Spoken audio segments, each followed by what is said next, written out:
कूटस्थ व चिदाभास यांचे भान कसे होते याविषयी शंका व समाधान. शंका आणि समाधान काय?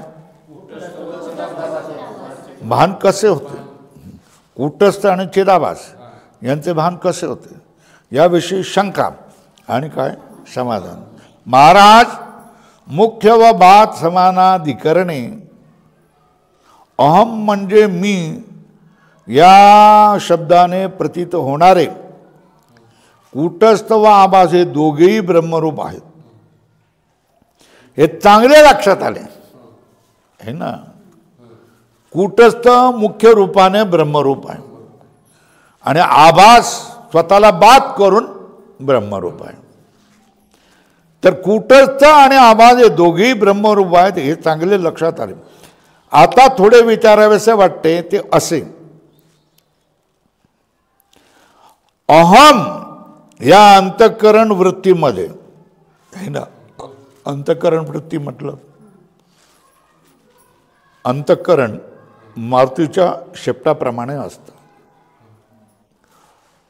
म्हणजे आता अंतःकरण आहे तर अंतःकरण इथून इथपर्यंत गेलं आणि ह्या आकाराचं बनलं ना.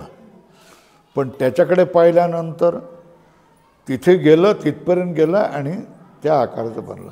आणि त्या फोटोकडे गेल्यानंतर इतक्या लांब गेलं आणि त्या आकाराचं बनलं. याला म्हणतात वृत्ती. काय म्हणतात? अंतःकरणाची काय वृत्ती.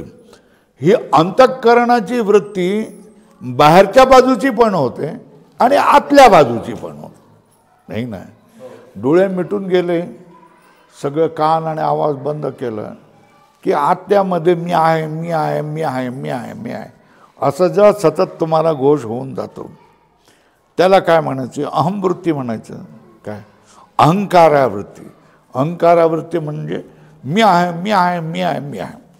बरोबर आहे. अहम या अंतःकरण वृत्तीत कूटस्थ आणि आभास यांचे युगपतचा अर्थ आहे एकाच क्षणी. कोष्टकमध्ये लिहा. युगपत म्हणजे काय? एकाच क्षणी ज्ञान होते किंवा कर्माक्रमाने. काय प्रश्न समजला तर उत्तर समजेल. प्रश्न काय?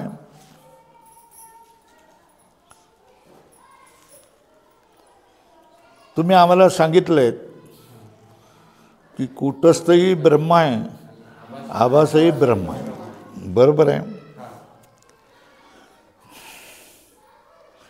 आता मी असं जे म्हणतोय तर मी या शब्दाचा अर्थ काय? कूटस्थ आणि आभास. बरोबर आहे ना. तर मी या शब्द ची अंतःकरण वृत्ती बनली की त्याच्यामध्ये दोन्ही आहेत ना, कूटस्थ आणि आभास आहेत ना. मग त्या कूटस्थाचं ज्ञान पहिलं होतं आणि आभासाचं ज्ञान होत नाही. मग दुसऱ्या वेळेला आभासाचं ज्ञान होतं आणि कूटस्थाचं ज्ञान होत नाही. असं आहे का? की जसं खिडकीतून बघितल्यानंतर दोघेही एकदम दिसतात तसे दोघेही एकदम ज्ञान होतं. म्हणजे काय अर्थ? काय कळला? मी या शब्दाचा अर्थ कूटस्थ आणि आभास आहे ना. तर मी या अंतःकरण वृत्तीमध्ये जेव्हा ज्ञान होतं त्यावेळेला एकेकाचं ज्ञान होतं की दोघांचं एकदम ज्ञान होतं आहे ना. आता जसं पाहिल्यानंतर हे सगळे दिसतात पण एकट्याकडे पाहिल्यानंतर एकच दिसतो. बरोबर आहे ना. तसं ह्या दोघे मिळून एकत्र ज्ञान होतं की कूटस्थाचं ज्ञान होतं, मागून आभासाचं ज्ञान होतं, अथवा आभासाचं पहिलं ज्ञान होतं नंतर कूटस्थाचं होतं, क्रमाने ज्ञान होतं यांचं की एक एक एक साथ होतं. प्रश्न समजला तर कळेल. मी या अंतःकरण वृत्तीमध्ये कूटस्थ आणि ब्रह्माचं प्रतीती म्हणजे ज्ञान होतं. तर हे ज्ञान जे होतं आहे हे क्रमाने ज्ञान होतं की एकदम ज्ञान होतं? युगपत एका क्षणात दोघांचंही ज्ञान होतं. काय ते आम्हाला सांगा. कूटस्थ आणि आभास यांचं युगपत म्हणजे एकाच क्षणी ज्ञान होते किंवा क्रमाक्रमाने? क्रमाक्रमाने म्हणाल तर पहिला कोणाचं आणि दुसरं कोणाचं है ना. विचारण्याचा हेतू असा की दोन दीपाचे ज्ञान एकदम होते.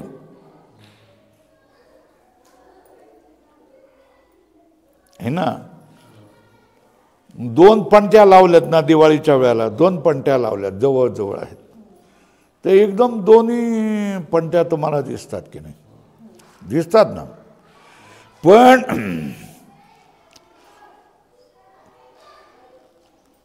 पण दोघेही काय, ती पहिली पंक्ती प्रकाशमान आहे, दुसरीही पंक्ती प्रकाशमान आहे. त्याच्यामुळे ही पंक्ती याच्यावर अवलंबून आहे का ही पंक्ती याच्यावर अवलंबून आहे? काय सांगा. कोणावरही अवलंबून नाही, स्वतंत्र आहेत ना. ही प्रकाशवाली आहे, ती प्रकाशवाली. हिलाही नाही प्रकाश देते, हिलाही नाही प्रकाश देते. दोन्हीही पंक्त्या एकाच वेळेला दिसत आहेत आणि दोन्हीही स्वतंत्र आहे, दोन्हीही प्रकाशमान आहेत. बरोबर आहे. दोन्ही दीप स्वतः प्रकाशमान असल्यामुळे एक दुसऱ्यावर अवलंबून नसतो. तसेच कूटस्थ आणि आभास हे दोघेही प्रकाशमान आहेत ना. बरोबर आहे ना. दोघेही चैतन्य आहेत ना.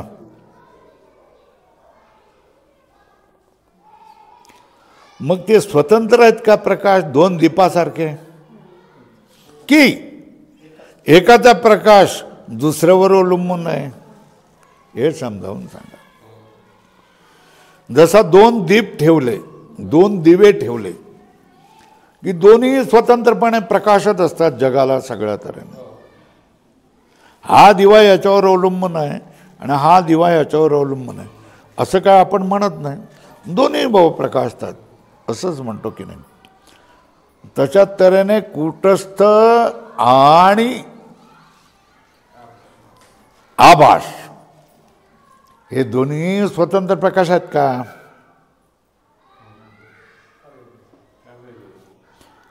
दोन्ही स्वतंत्र प्रकाश आहेत का?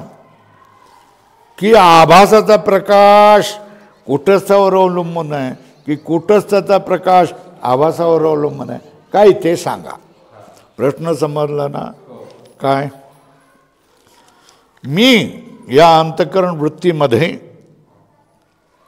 कूटस्थ आणि आभास या दोघांचंही ज्ञान होतं. हे दोन्हीही प्रकाशमान आहे हे मान्य आहे. पण हे दोन्हीही प्रकाशमान होतात तर पहिला कोण दुसरा कोण क्रमाने प्रकाशित होणार नसतील तर ते दोन्ही एकसाथ प्रकाशित होतात का? हा प्रश्न आहे. जशा तऱ्हेने दोन दीप प्रकाशित केले, पेटवले तर दोन्ही स्वतंत्रपणे जळत राहतात. हा दीप ह्याच्यावर अवलंबून आहे, हा दीप ह्याच्यावर अवलंबून आहे असं दिसत नाही. आता तुम्ही कूटस्थ आणि आभास याच्यामध्ये काय संबंध आहे हे समजावून सांगा. असं कोणाचा प्रश्न आहे? शिष्याचा प्रश्न आहे. उत्तर देत आहेत. श्री गुरु हे शिष्य अहमवृत्तीत कूटस्थ आणि आभास यांचे ज्ञान एकदम होते. कसं सांगितलं? अधोरेखा केला. एकदम होते. अहमवृत्तीत कूटस्थ आणि आभास यांचे ज्ञान एकदम होते. मग ते दोन दिव्याप्रमाणेच आहेत का? नाही नाही नाही, दोन दिव्याप्रमाणे नाही. पण ते दोन दिव्याप्रमाणे नसून जवळ असलेल्या दीपघटाप्रमाणे होते. काय कसं असतं? ते दोन दिव्याप्रमाणे नाही तर जवळ असलेल्या दीपघटाप्रमाणे. दीपही आहे, हा दीप आहे आणि हा घट आहे असं ज्ञान होतं. तशाच तऱ्हेने आभास आणि कूटस्थाचं ज्ञान पण होतं. बरोबर आहे. बघा, सूर्य प्रकाशतो की नाही? तो प्रकाश देतो की नाही? देतो ना. मग आरशात सूर्याचं प्रतिबिंब घेतलं तर ते प्रतिबिंब प्रकाश नाही देत का? देतं ना. असं लावलं डोळ्यावर तर आपण ओरडतो ना. लहानपणी आपण खेळलेलो आहे ना, आपण खेळतो ना, आरसा ठेवतो आणि गुपचूप काय करतंय, असं वर करतोय, वर पोरगा येते या करून बोलतोय, हे कशाला असं करतोयस तू? मग त्याची आई आपणाला दाटायची, हे असं करू नको म्हणून. पण आपले हे खेळ चालायचेच की नाही. मग ते प्रतिबिंब प्रकाशतं का नाही प्रकाशतं? आणि सूर्यही प्रकाशतो की नाही प्रकाशतो? मग दोघेही एकदम प्रकाशतात. मग त्याच्यामध्ये फरक काय? अरे ते बिंब आहे, हे प्रतिबिंब आहे. काय लक्षात येतंय का? दोघेही प्रकाशतात. मग फरक काय? बिंब प्रतिबिंब आहे.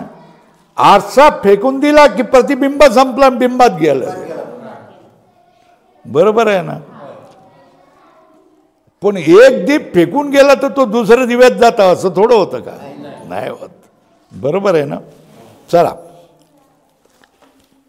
हे शिष्य अमृतीत, कूटस्थ आणि आभास यांचे ज्ञान एकदम होते.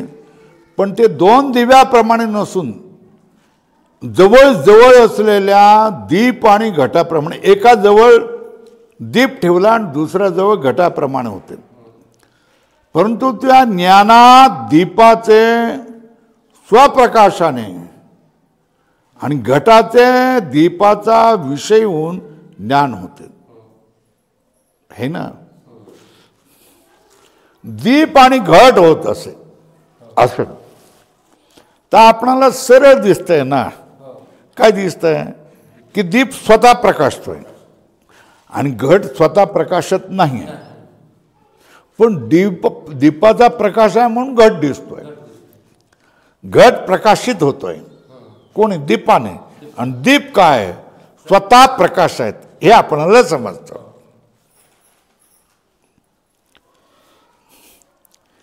दीपाचे स्वप्रकाशाने आणि घटाचे दीपाचा विषय होऊन ज्ञान होते.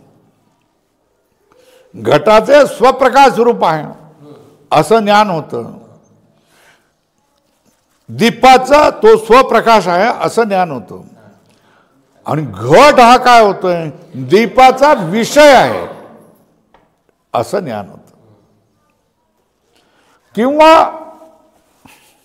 हा प्रकाशक आहे आणि हा प्रकाश्य आहे असं ज्ञान होतं. हा प्रकाशणारा आहे आणि हा काय? प्रकाशला जाणार आहे. हा विषय आहे आणि हा विषयी आहे, अशा तऱ्हेने ज्ञान होतं. बरोबर आहे. त्याप्रमाणे कूटस्थाचा विषय आभास होऊन त्याचे ज्ञान होते. बरोबर आहे. आभासाचं ज्ञान कसं होतं? कूटस्थाचा विषय आहे अशा तऱ्हेने काय होतं? आभास द्रष्टा, पाहणारा, प्रकाश करणारा आहे आणि हा काय होणार? प्रकाशित होणार आहे. अशा तऱ्हेने ज्ञान होते. हा, कूटस्थाचा विषय आभास होऊन त्याचे ज्ञान होते. आभास जरी आभास प्रकाशमान आहे की नाही? आहे ना.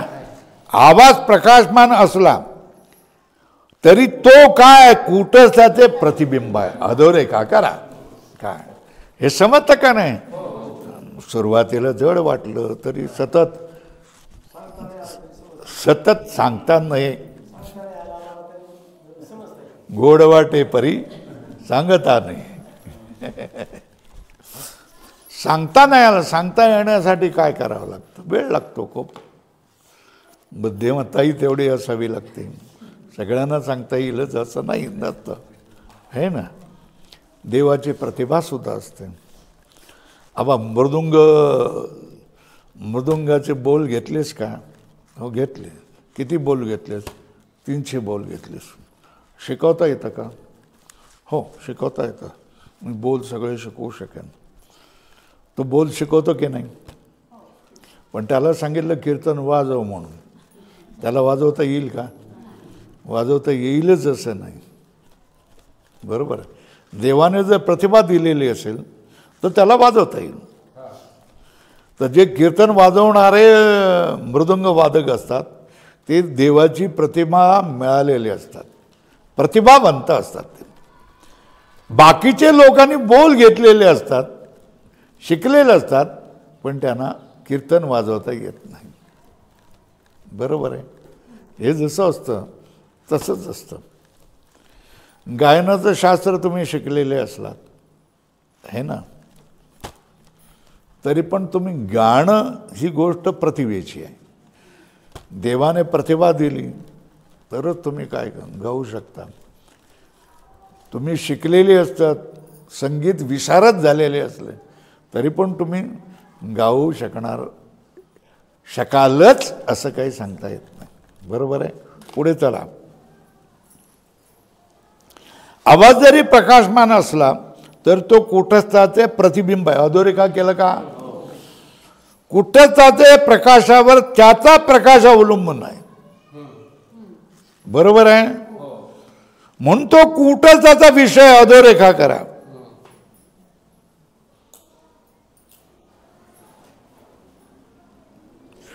बोला. सूर्य चंद्र तारका हे स्वतः प्रकाशवाले आहेत की नाही? सांगा ना, स्वतः प्रकाशवाले आहेत की नाही? सूर्य चंद्र तारका हे स्वतः प्रकाशवाले आहेत की नाही? बहुमत काय सांगा? सूर्य चंद्र प्रकाश हे स्वतः प्रकाशवाले आहेत की नाही? वाचा, पुढे वाचा.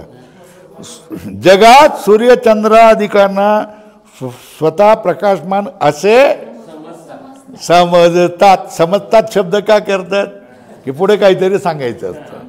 समजतात. पुढे आणखी काय लावला शब्द? पण. म्हणजे आणखी काहीतरी ऐका.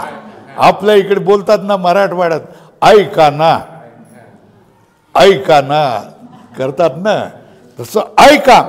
पण तेही आत्मप्रकाशाने प्रकाशित असतात. स्वतःचा प्रकाश तो त्यांचा नाही आहे. स्वतःचा प्रकाश आहे असं आपणाला वाटतं, पण जगाचा जो बाप आहे, प्रकाशाचा प्रकाश आहे, त्याच्या प्रकाशाने काय करत असतात ते प्रकाश. हे देखील आता आपणाला कळतं.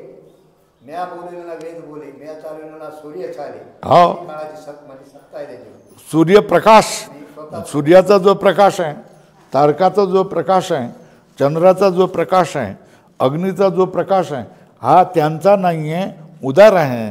त्या परमात्म्याचा प्रकाश त्यांच्यामध्ये आलेला असतो, बरोबर आहे. हे कधी समजतं? साधू संताजवळ बसल्यानंतर ही गोष्ट समजते. त्याच्या अगोदर आपण काय करत असतो? भ्रमातच असतो. तर हे केलं का? सूर्यचंद्रादिकांना स्वतः प्रकाशमान असं समजतात, पण तेही आत्मप्रकाशाने प्रकाशित असतात. आत्मप्रकाशाचे साह्य घेतल्याशिवाय कोणताही पदार्थ प्रकाशमान नसतोच. एवढा अधोरेखा पक्क समजला पाहिजे. भगवंताची प्रतिभा, भगवंताचा प्रकाश असल्याशिवाय आपल्या हातून काहीही काम होऊ शकत नाही, बरोबर आहे. आणि हा प्रकाश ज्यांना मिळाला आहे ती मोठी माणसं बनतात, ऋषी बनतात, मुनी बनतात. आणि हा प्रकाश नाही मिळाला आहे ते किडे मकोडे वाळवी असलेच बघून, पतंग जन्माला आले, वर उडाले, दिव्याजवळ झाले, खटकन खाली पडले पतंग झालं. कोणताही पदार्थ स्वप्रकाशमान नसतोच. सूर्याकडून अंधकाराचा नाश होतो, पण सूर्य अंधकाराला प्रकाशित करत नाही. अधोरेखा केला. सूर्याकडून अंधकाराचा नाश होतो, पण सूर्य अंधकाराला प्रकाशित करीत नाही. आत्मप्रकाश म्हणजे काय? आत्म्याचा प्रकाश, आत्म्याचा प्रकाश, आत्म्याचा प्रकाश म्हणजे काय? आत्म्याचा प्रकाश म्हणजे आत्मज्ञान. हे तर सूर्याला प्रकाशित करते आणि अंधकारालाही प्रकाशित करते.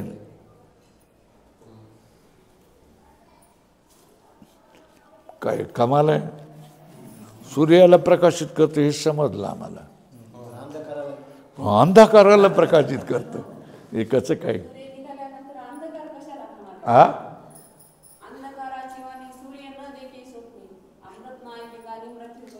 नाही, सूर्य सगळ्या जगाला प्रकाशित करतोय हे मान्य आहे, किंवा आत्मज्ञान सूर्याला प्रकाशित करतंय हे मान्य आहे. पण अंधकाराला आत्मज्ञान प्रकाशित करतंय हे कसं काय.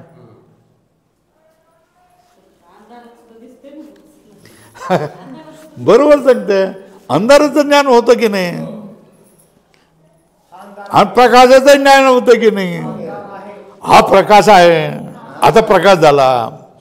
आता काय मिट्ट काळोख आहे, त्या काळोखाचं ज्ञान होतंय की नाही. हे कोणी सांगितलं तुम्हाला. आतून आलं ना, आतमध्ये बसलेला तोच सांगतो ना तुम्हाला. हे आता कळालं का तुम्हाला. आपल्याला सगळ्यांना मार्गदर्शन करतो, असं नको करू बाई, असं कर, असं नको करू, तसं कर. हे आतून प्रकाश देणारं कोण असतं. आत बसलेला आहे ते. जसा तो बाहेर आहे, बाहेर राहून सगळ्यांचं पालन पोषण भरण पोषण सगळं प्रकाशन करतो, तसा तो आपल्या आतमध्ये सुद्धा अगोदरच बसलेला आहे. केव्हापासून केव्हापासून. जेव्हा आईच्या गर्भामध्ये एवढा बुडबुडा होता, केवढा एवढा बुडबुडा होता, तेव्हापासून जो चिटकला आहे तो शेवटला श्वास घेईपर्यंत तो आपल्याबरोबर आहे. हे समजणं महत्त्वाचं आहे. मग आपणाला कुठेच जावंसं वाटत नाही. गेलो तरी आपण बाहेरचं बघू, कशी देवळं आहेत, कशी माणसं आहेत, खाणं पदार्थ कसा आहे, किती लांब आहे, जंगलझाडी कशी आहे, हेच आपण बाहेर बघतो ना. पण देवाचा शोध घेण्याची जरूर नाही आहे. का.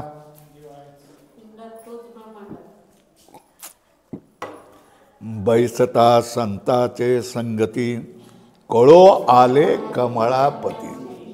कमळापती हे नाव दिलेलं असलं तरी परमपिता परमात्माचंच ते नाव आहे. त्यामुळे कमळापती म्हणजे काय, आपला ब्रह्मच आपणाला, आपलं स्वरूप आपणाला कळून येतं. कसं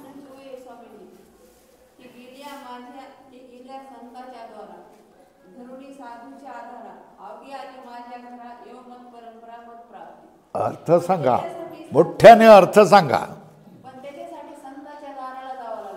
हो,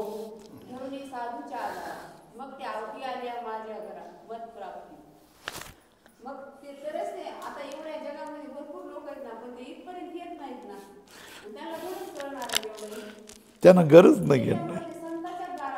ते तुकाराम महाराज म्हणतात ना, मी तो अल्पसंतोषी. तशा तरुण त्यांचंही म्हणणं आहे, मला हे एवढं दिसतंय मिळतंय त्याच्यामध्ये खूप आहे. तुम्ही अल्पसंतोषी नाही आहेत, बरोबर आहे ना. तुम्ही याच्या पाठीमागे काय आहे ते मला कळलं पाहिजे. पुढे काय, पुढे काय, बरोबर आहे ना. आणि ते कळलं पाहिजे कधी, मेल्यानंतर. मग या जन्मामध्ये कळलं पाहिजे.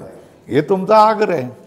आणि त्याच्यासाठी तुम्ही 2 वाजता ऊन पाऊस थंडी असलं तरी येत आहेत. तर अशी माणसं असतात की नाही.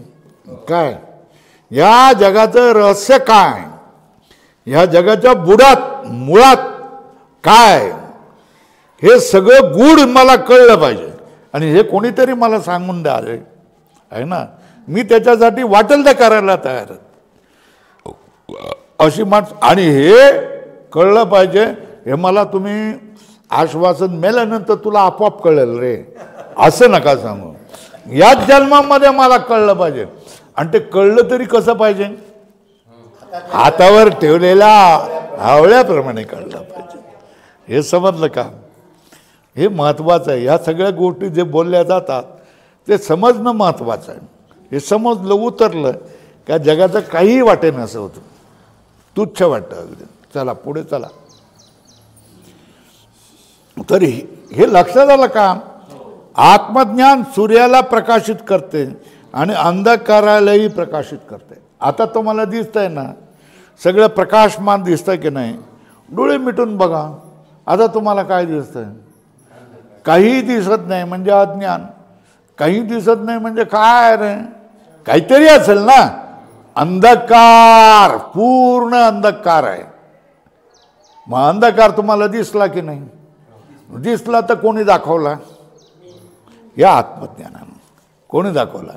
या आत्मज्ञानाने दाखवला की अंधकार पण मला दिसतोय आणि प्रकाशलेलं जग पण दिसतंय आणि प्रकाशही दिसतंय, सगळं दिसतंय. हे दोन्ही कोण आपणाला दाखवतं? आत्मज्ञान दाखवतं. चला, निबिड अंधकारात कोणी असला, निबिड म्हणजे घनघोर है ना, अंधकारात कोणी असला तर या ठिकाणी गडद अंधकार आहे असं तो म्हणतो का नाही म्हणतो?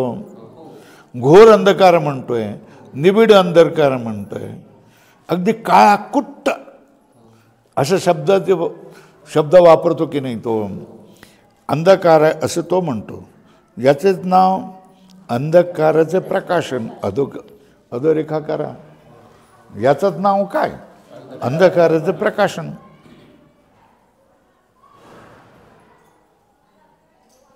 मग निर्णय झाला ना, मी ब्रह्मा हे ज्ञान कोणाच होतं? आभास आला, हे निर्णय झाला ना. आभासास मी ब्रह्मा हे ज्ञान होते खरे. आता मला ब्रह्मज्ञान व्हावे अशी इच्छा आहे. ते ज्ञान कसे होईल त्याची रीत सांगा. काय सांगितलं? पहिला निर्णय काय स्वीकारला? ब्रह्मज्ञान, मी ब्रह्मा हे ज्ञान कोणाला होते? पण ते आता मग काय समजून घ्यायचं? ते कसं होतं? कसं? बरोबर आहे, होतं हे झालंय, पण होतं कसं ते सांगा. आभासास मी ब्रह्मा हे ज्ञान होते हे खरं आहे, मंजूर आहे. आता मला ब्रह्मज्ञान व्हावे अशी इच्छा आहे.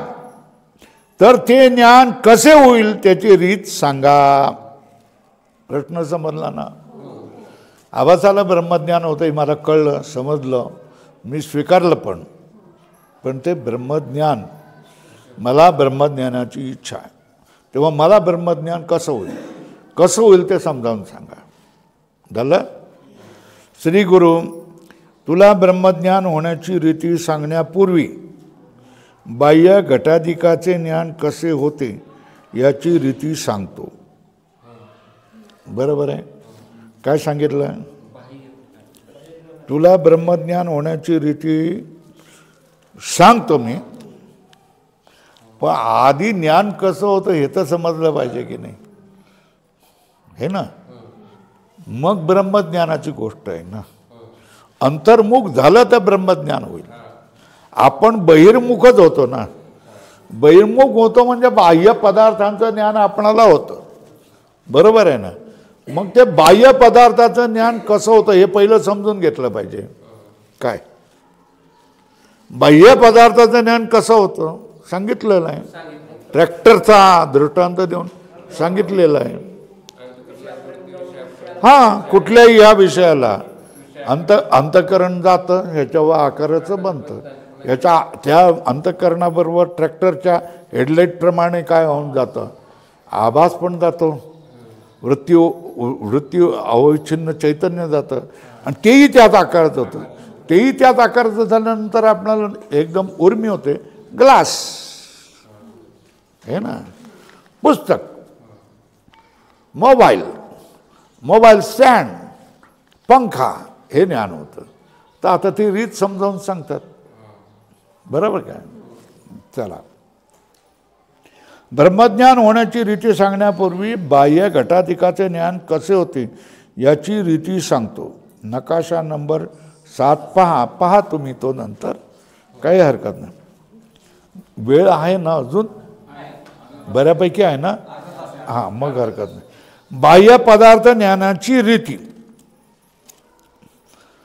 आता काय अंतःकरण हे तेजस पदार्थ आहे ना, आणि ते लांब होतं आणि काय होतं आखूड पण होतं.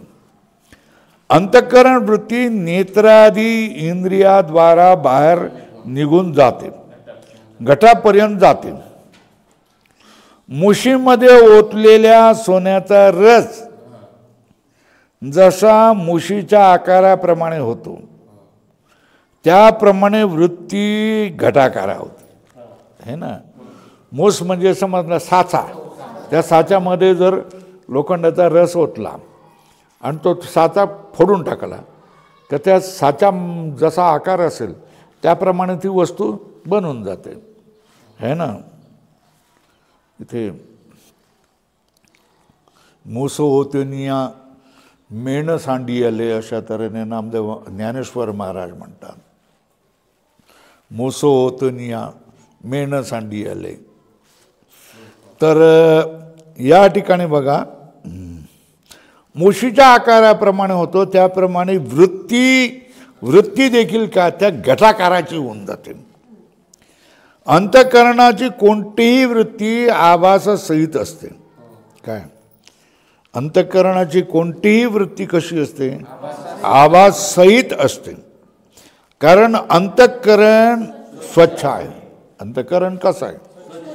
स्वच्छ आहे, बरोबर आहे. म्हणून त्याची वृत्ती कशी आहे? स्वच्छ आहे. अधोरेखा केला. याकरता तिच्यातही आभास असतोच ना. काय अंतःकरण स्वच्छ आहे तर लांबलेली वृत्ती देखील काय स्वच्छच आहे. मग अंतःकरणात आभास आहे तर लांबलेल्या अंतःकरणामध्ये देखील आभास असणारच ना. त्याची वृत्ती स्वच्छ आहे याकरता तिच्यातही आभास असतोच. घटादी विषय अविद्येच्या तमोगुणाचे कार्य आहे. कोण? घटादी विषय कोण आहे? अविद्येच्या तमोगुणाचे कार्य आहेत. म्हणून स्वरूपाने जड आहेत. जे तमोगुणी असतं ना ते जडच असतं. जाऊ द्यात, बघूया कधीतरी. आज मला झोपच येते, झोपू देत. हे तमोगुण आहे, जडता येतं. नाही मला काय करायचं नाही, झटकन उठणं जाणं पटकन करूया बरं झालं. याच्यामध्ये तुमचा काय सत्वगुण असतो आणि रजोगुणही असतं, बरोबर आहे. ज्ञान होणं, विवेक होणं, समजणं याला काय म्हणतात? सत्वगुणाचं कार्य. झटकन काहीतरी करणं याला काय म्हणतात? रजोगुणाचं. होईन जाईल रे बाबा, कशाला काय करतो, जाऊ देत, झोपू देत. आळस काढणं, झोपल्यासारखं करणं याला काय म्हणतात? तमोगुण, बरोबर आहे. तर घटादी विषय हे काय? अधोरेखा करा. अविद्येच्या तमोगुणाचे कार्य आहेत. म्हणून हे स्वरूपाने जड आहेत. म्हणजे तिथे ज्ञान नावाची गोष्ट नसते त्याच्यात. त्या घटाधिकाच्या ठिकाणी अज्ञान आणि त्याचे आवरण आहे. दोन गोष्टी आहेत, लिहा. घटादीच्या ठिकाणी काय आहे? अज्ञानही आहे आणि आवरणही आहे, दोन्ही आहे. शिष्य अज्ञान आणि त्याचे आवरण ही त्या पदार्था अधिष्ठान चैतन्याश्रित असून त्या चैतन्यासच आवरण करते असं मागे सांगितलं. विसरलात का?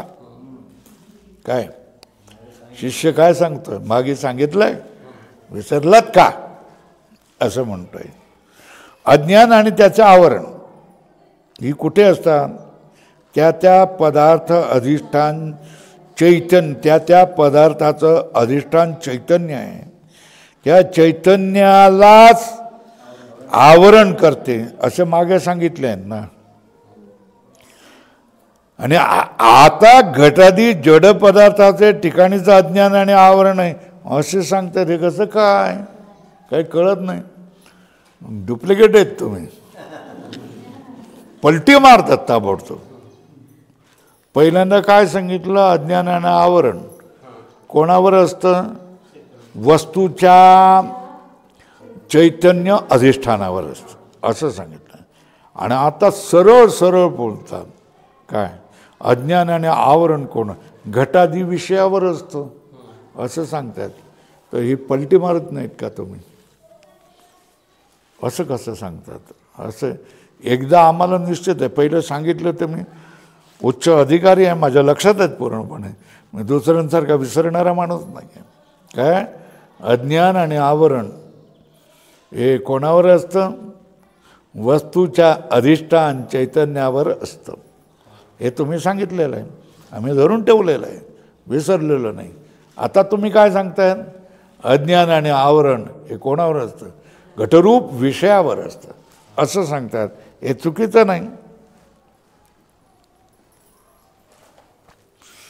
श्री गुरु सांगतोय ठीक आहे, हे लक्षात ठेवलं आहेस,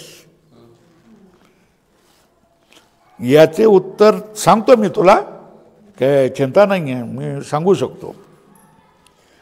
पूर्वी तुला असे विचारतो, तुलाच मी विचारतो की मागे आभासाच्या 7 अवस्था सांगितलेत का नाही सांगितलेत? ते लक्षात आहेत का? त्याला विचारतोय मी, तुम्हाला नाही विचारत की हे तुझ्या लक्षात आहे की नाही. आता तुम्ही सांगा, तुमच्या लक्षात आहेत? सांगा.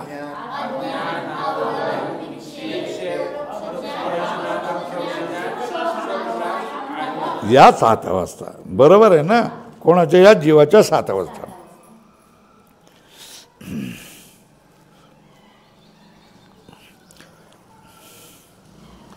आभासाच्या ठिकाणी अज्ञान आणि आवरण या 2 अवस्था सांगितल्या होत्या.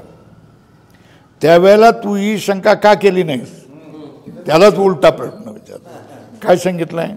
याचे उत्तर सांगण्यापूर्वी तुला असं विचारतो की मागे आभासाच्या 7 अवस्था सांगते वेळी आभासाच्या ठिकाणी अज्ञान आणि आवरण या 2 अवस्था सांगितल्या होत्या. त्यावेळेला तू ही शंका का केली नाहीस? आता त्याच्यावर शिष्य का? त्यावेळेला मला असं वाटलं आहे ना, त्यावेळेला मला असं वाटले की कूटस्थ आश्रित असलेले अज्ञान आणि आवरण यांना याचा अभिमान आभास आपले ठिकाणी करतो. काय सांगतोय? मला आपलं वाटलं कुठं ठिकाणी आश्रित असलेले अज्ञान आणि आवरण याचा अभिमान आभास आपल्या ठिकाणी करत असतो. जसं बुद्धीच्या ठिकाणी जे कर्तृत्व भोक्तृत्व हे धर्म आहेत, हे माझे धर्म आहेत असा तो अभिमान करतो ना. तर मग तसंच त्याने कुठस्थावर असलेले अज्ञान आणि आवरण हे माझे धर्म आहेत असा हा अभिमान करतो असं मला वाटलं. कोण सांगतोय? शिष्य. काय कळलं? जशा तऱ्हेने बुद्धीवर असणारे कर्तृपण म्हणजे कर्तृत्व, भोक्तृपण म्हणजे भोक्तृत्व हे माझे आहेत असं मी मानत होतो आहे ना, तशाच तऱ्हेने मला वाटलं काय की अज्ञान आणि आवरण हे कोणावर आहेत? कुटस्थावर आहेत आहे ना, अधिष्ठान चैतन्यावर आहे, ते माझ्यावर आहेत असं मी समजत होतो. मला वाटलं याचा अभिमान आभास धरतो असं मला वाटलं. समजलं का नाही समजलं? त्यावेळेला मला असं वाटलं की कुटस्थाच्या आश्रित असलेले अज्ञान आणि आवरण हे धर्म कोणाच्या वर? अधिष्ठान चैतन्यावर धर्म हे उगाच उभारतात, ते माझ्यावर आहेत असं मी समजलो. त्याचा अभिमान आभास आपल्या ठिकाणी करतो. वास्तविक अज्ञान आणि आवरण कूटस्थ चैतन्य आश्रित आहेत. अधोरेखा करा. काय? वास्तविक अज्ञान आणि आवरण हे कूटस्थ चैतन्य आश्रितच आहेत. आभास चेतन आहे म्हणून त्याच कूटस्थ आश्रित असणाऱ्या अज्ञानाचा व आवरणाचा अभिमान होणे संभवनीय आहे. कोण? आभास हा चेतन आहे म्हणून तो अभिमान करू शकतो ना. कसला? अज्ञान आणि आवरणाचा. पण तुमचा घट चेतन आहे का? नाही आहे. मग तो कसं काय अभिमान करेल? पण घट जड असल्यामुळे त्याच अभिमान होणे शक्य नाही. म्हणून आता शंका आली शंका काय आली?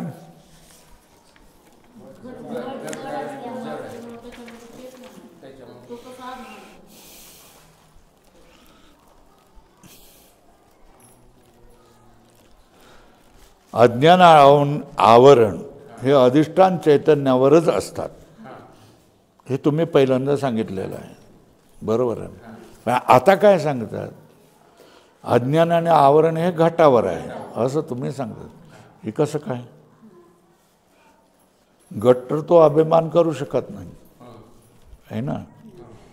अज्ञान आणि आवरण, त्याच्यावर त्याने विचारलं, हे घट ज्या 7 अवस्था सांगितल्या जीवाच्या, त्यावेळेला तू ही शंका करायला पाहिजे होतं. मग त्यावेळेला मला काय वाटलं, जशा तऱ्हेने बुद्धीचे कर्तृत्व भोक्तृत्व हे गुण किंवा धर्म हे माझे आहेत अशा तऱ्हेने अभिमान करतोय, तर तशा तऱ्हेने कुटस्थावर असणारा अज्ञान आणि आवरण हे माझं आहे असा तो अभिमान करत असेल असं मला वाटलं. म्हणून ती शंका, म्हणून मी त्यावेळेला काय स्वीकारलं ते आहे ना. पण आता आभास हा चैतन्य आहे, म्हणून आभास कर्तृत्व भोक्तृत्वाचाही अभिमान करू शकतो आणि अज्ञान आणि आवरणाचाही अभिमान करू शकतो. पण तुम्ही घटावर अज्ञान आणि आवरण आहे असं म्हणतात. घट हा तर जड आहे, तो अभिमान कसा काय करेल? बरोबर आहे ना. अज्ञान आणि आवरण त्याच्यावर कसं काय असेल, तो अभिमान कसा काय करेल? बरोबर आहे. म्हणून शंका आली. आता श्री गुरु काय सांगतोय, म्हणजे अधिष्ठान चैतन्यावरच आवरण, अज्ञान आणि आवरण असतं, हे मान्य करायला पाहिजे का नाही करायला पाहिजे? काय अज्ञान आणि आवरण हे कोणावर असतं? अधिष्ठान चैतन्यावर असतं. हे मान्य करावं लागेल की नाही करावं लागेल? करावं लागेल ना. अज्ञान आणि आवरण कोणावर असतं? अधिष्ठान चैतन्यावर. तेच स्वीकार. अज्ञानाचा मुख्य आश्रय चैतन्यच आहे. अज्ञान हे कोणावर असेल? चैतन्यावरच असतं. बरोबर आहे. आभास किंवा घटादी पदार्थ हे नाहीत. काय सांगितलं? आता प्रश्न आहे, कोणाविषयी चर्चा चालली आहे? अज्ञानाविषयी. बरोबर आहे. अज्ञान आणि आवरणाविषयी काय म्हणून चर्चा चाललेली आहे की अज्ञान आणि आवरणाचा आश्रय कोण? बरोबर आहे ना. तर सिद्धांतीने सांगितलं की अज्ञान आणि आवरणाचं अधिष्ठान चैतन्यच आहे. काय? कोण? चैतन्यच आहे. बरोबर आहे. मग काय झालं?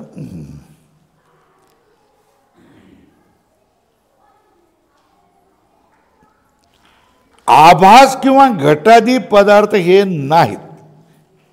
अधोरेखा केलीत का? काय कोणाविषयी चर्चा चाललेली आहे? कोणाला समजून घेण्याचा प्रयत्न करतोय?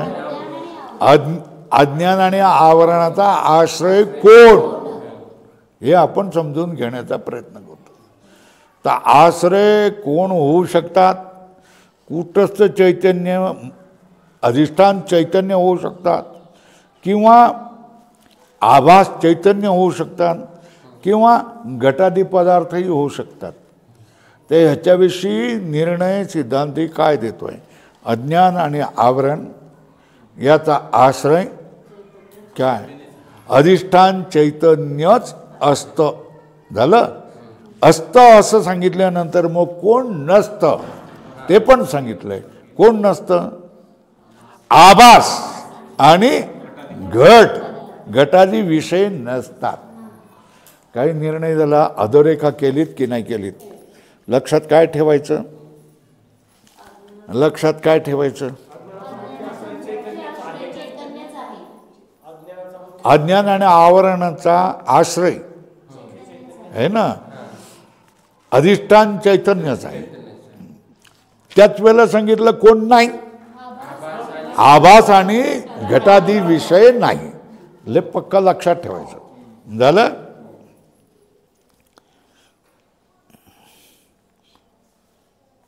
का प्रश्न येतोय का? कोण आणि आभास हे काय? बरोबर आहे. आता बघा, बुडाला कोण आहे? अधिष्ठान चेतन. त्याच्यावर कोण आलं? अज्ञान आणि आवरण. या अज्ञान आवरणावरून कोण फुललं? आभास. आणि घटादी सारा प्रपंच फुलला. बरोबर आहे. लक्षात येतंय का? चिन्ह करून ठेवायचं तर चिन्ह करून ठेवा. इथे कोण? अधिष्ठान चैतन्य. त्याच्यावर कोण? अज्ञान आणि आवरण. त्या अज्ञान आणि आवरणातून कोण फुललाय? घटादी प्रपंच आणि आभास देखील.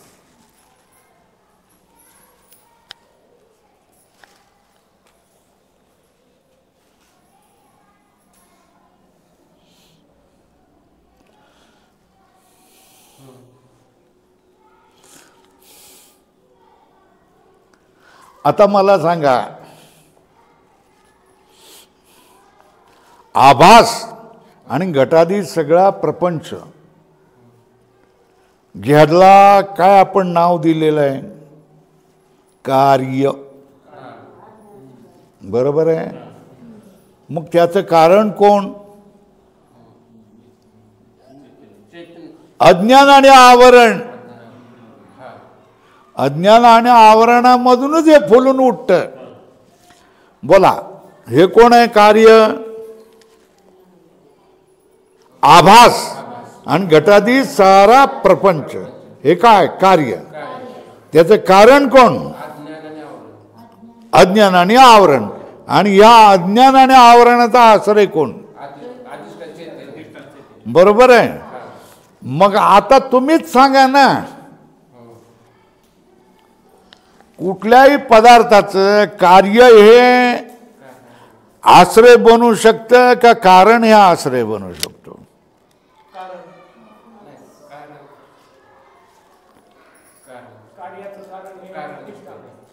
हा नाही, कुठलाही पदार्थ आहे त्याचं एक कार्य आहे ना, त्याचं एक कारण आहे. हा एक पदार्थ आहे, याचं स्वतःचं कार्य आहे. आणि तो ज्यापासून बनलेला आहे ते कारण पण आहे.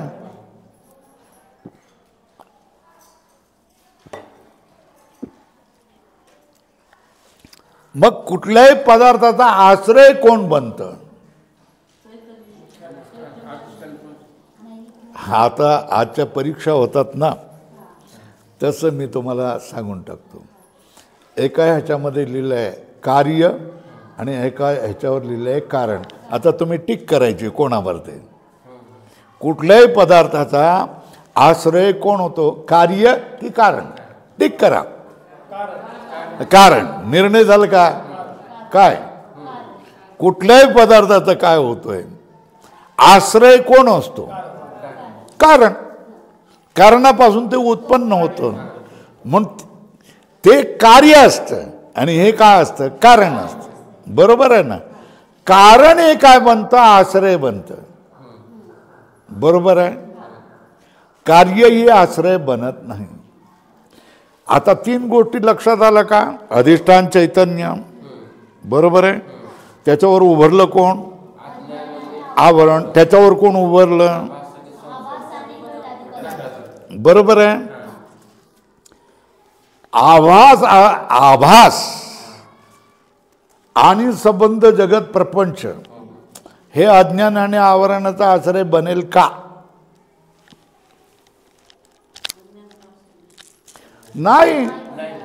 त्याच्यावर प्रश्न येतो का? कारण ते कार्य आहे. काय? काय लक्षात येतंय का? काय कोण कोणाचा आश्रय नाही बनणार आणि कोण कोणाचा आश्रय बनेल. इथे प्रश्न कोणाचा आहे? अज्ञान आणि आवरणाचा आपण निर्णय करतोय. आणि त्या ठिकाणी दोन पदार्थ आलेले आहेत. कोण? आभास आणि जगत प्रपंच आणि अधिष्ठान चैतन्य. ह्याच्यापैकी अज्ञान आणि आवरणाचा आश्रय कोण असेल आणि कोण नसणार? जगत प्रपंच. का? कार्य आहेत आणि कार्य हे आश्रय बनत नाही कोणाच्या पदार्थ. कोण आश्रय बनतं? कारण बनतं. हे लक्षात आलं का? कोण काय करतं? जे कारण असेल तेच आश्रय बनतं. बरं. आणि जे कार्य आहे हे आश्रय बनत नाही, ते आश्रित असतं. काय असतं हे लक्षात येत आहे. म्हणून अज्ञान आणि आवरण याचा आश्रयाचा आपण निर्णय करतोय. तर अज्ञान आणि आवरण याचा आश्रय कोण? बस निर्णय झाला ना. आणि कोण नाही मग? आभास आणि जगत प्रपंच. घटादी जगत प्रपंच नाही. त्याच्यावर प्रश्न येईल की का? ते कार्य आहेत. अज्ञान आणि आवरणाचं ते काय? कार्य आहेत. बरोबर आहे. कसं काय शिकवतं? असं शिकवतात का बाळासाहेब? असं शिकवतात का सगळे बाकीचे लोक?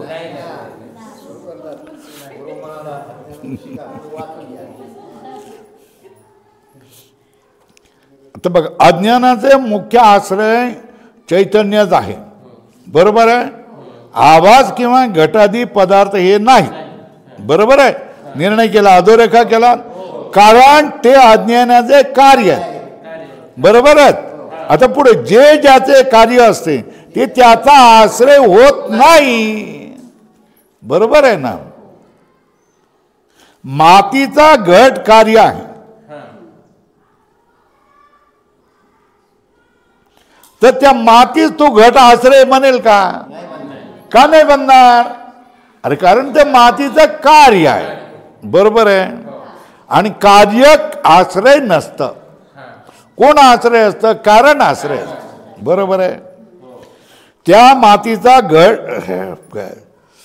ज्या मातीचा घट कार्य असतो त्याच मातीस तो घट आश्रय होत नाही. मातीला घट आश्रय होत नाही. कारण मातीचं कार्य घट आहे. घटाचा आश्रय माती आहे, पण मातीचा आश्रय घट नाही. कारण घट हे मातीचं कार्य आहे. बरोबर आहे.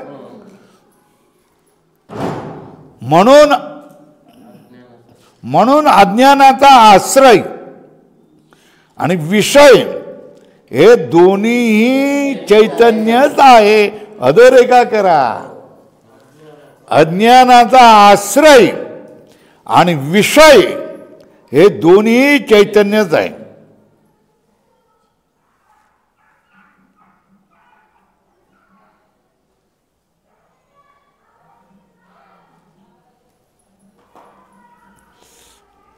बरोबर आहे. आता चैतन्यावर आलेलं आवरण है ना, हे आवरण कसं असतं? शेवाळासारखं असतं. पाण्यावर शेवाळासारखं आणि सूर्यावर ढगासारखं है ना. आता चैतन्यावर आवरण जर असेल है ना, तर मग त्याचं स्वरूप काय? चैतन्य कसं? सच्चिदानंद स्वरूप. सच्चित आनंद स्वरूप कोण? चैतन्य. चैतन्याचे चैतन्य तुम्ही म्हणालात, बोललात तर चैतन्य हा शब्द आहे, पण त्याचा अर्थ काय? सच्चित आनंद स्वरूप जो आहे ते. बरोबर आहे ना. तो चैतन्य हे म्हटल्यानंतर तुम्हाला ज्ञान होणार. ज्ञान काय व्हायला पाहिजे? सच्चिदानंद. चैतन्य म्हटल्यानंतर तुम्हाला ज्ञान काय व्हायला पाहिजे? सच्चिदानंद. पण चैतन्य बोललात तरी तुम्हाला सच्चिदानंद रूपाने ज्ञान होत नसेल तर काय म्हटलं पाहिजे? त्या चैतन्यावर काहीतरी आवरण आहे, याला म्हणतात आवरण. चैतन्याचं सच्चिदानंद स्वरूपाने ज्ञान न होऊ देणाऱ्याचंच नाव काय? आवरण. लाल करा.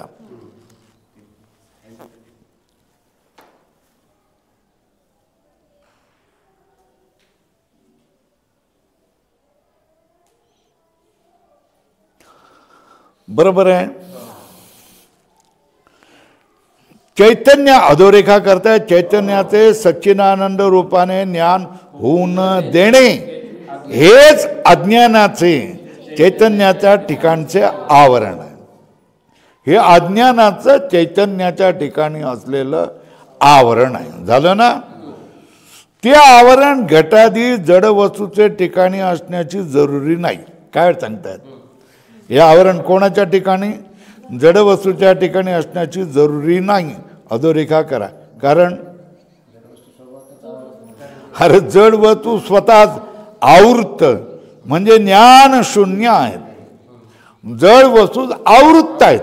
आवृत्त म्हणजे आवरणवाले आहेत, म्हणजे त्याच्यामध्ये ज्ञान शून्य, त्याच्यामध्ये काही ज्ञान नाही आहे, अशा जड वस्तू आहेत. बरोबर आहे.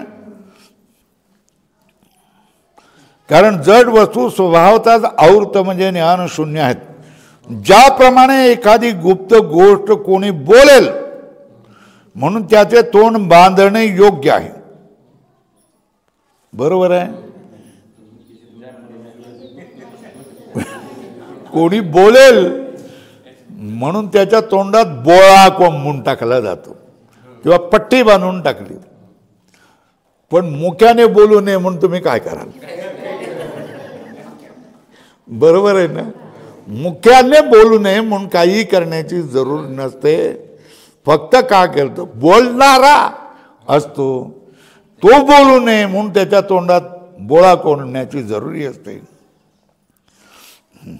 ज्याप्रमाणे एखादी गुप्त गोष्ट कोणी बोलेल म्हणून त्याचे तोंड बांधणे योग्य आहे, पण मुख्याचे तोंड बांधण्याची जरूर नाही. त्याप्रमाणे घटाच्या ठिकाणी अज्ञान आणि त्याचे आवरण असण्याची जरूर नाही. लिहा, अधोरेखा करा. काय म्हणून घटाचे ठिकाणी अज्ञान आणि त्याचे आवरण असण्याची जरूर नाही. मग हे खरं आहे का खोटं आहे? हे सर्व खरं आहे. मग पुढं परंतु, बरोबर आहे ना? परंतु चैतन्याश्रित असणाऱ्या अज्ञानाचा असा काही विलक्षण स्वभाव आहे की ते अज्ञान चैतन्यास आवरण करून आवश्यकता नसतानाही चैतन्याच्या ठिकाणी असणाऱ्या स्वरूपता जड पदार्थाचे आवरण करते. स्वभावाचा आहे तसं. कोणाचा? आवरणाचा. काय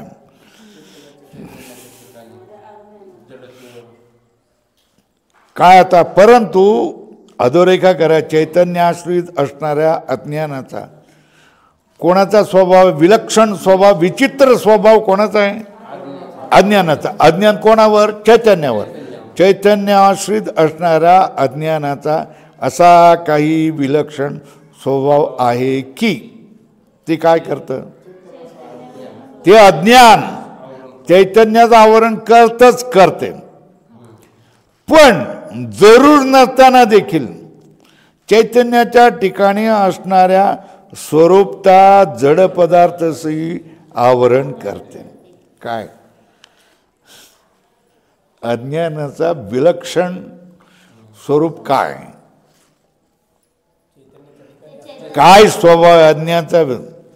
ते चैतन्याला आवरण करतच करतं, पण त्याच्या संगतीत आलेल्या जड पदार्थाला देखील आवरण करून टाकतं. हा कोणाचा स्वभाव? बरोबर आहे ना?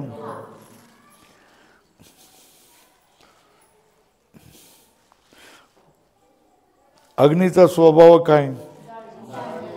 कोरड्याबरोबर ओल्यालाही जाळणं ना. म्हणतो ना, आपल्यामध्ये म्हण आहे, कोरड्याबरोबर ओलही जळतं, हे ना. दाह करणं हा त्याचा जे येईल त्याच्या संपर्कामध्ये त्याला ते जाळत सुटतं. हा कोणाचा स्वभाव आहे? तशाच तऱ्हेने अज्ञानाचा स्वभाव आहे. जे त्याच्या कक्षेत येईल त्याला झाकून ठेवायचं. मग चैतन्य असेल त्यालाही, त्या चैतन्याबरोबर जड पदार्थ आलाय त्यालाही झाकून ठेवायचं. लक्षात येत आहे का? असं तुम्हाला कोणीही शिकवणार नाही. मी आग्रहाने, अभिमानाने, स्वतःच्या सार्थ अभिमानाने सांगतोय. आणि हे देवाची प्रतिभा आहे, देवाचं देणं.